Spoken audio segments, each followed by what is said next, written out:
Сегодня православные отметили День Воскресения Христова Пасху. В храмах столицы со вчерашнего вечера проводили торжественные службы. Граждане приносили для освящения символы праздника, пасхальные яйца и куличи.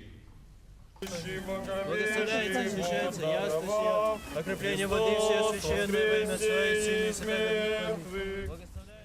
Конечно, одним из главных символов Пасхи всегда был и остается пасхальный хлеб – кулич. Это особый праздничный вид хлеба. Его пекут из дрожжевого теста с добавлением большого количества сливочного масла, яиц и сахара.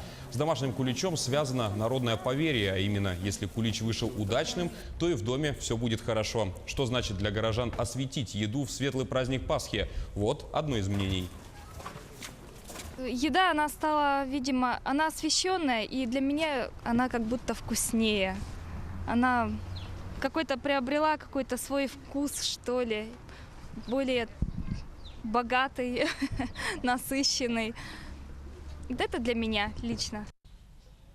На богослужении прихожане могли послушать и Евангелие на 23 языках. И отдельная служба прошла и на якутском.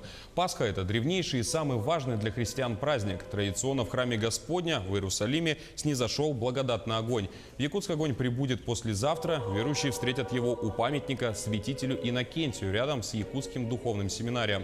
Ну а вчера и сегодня у каждого верующего есть свой особый повод посетить храм. Я сюда пришла исповедоваться за свои грехи и посмотреть, как празднуют в городе Якутске Пасху. Ну, это радостный праздник, я всегда праздновала, я в деревне жила, яйца красила, Пасху кушали, детям показывала, хотя не очень понимала.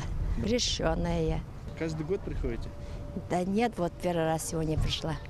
У меня иконка дома есть, но там я молюсь, времени не хватает.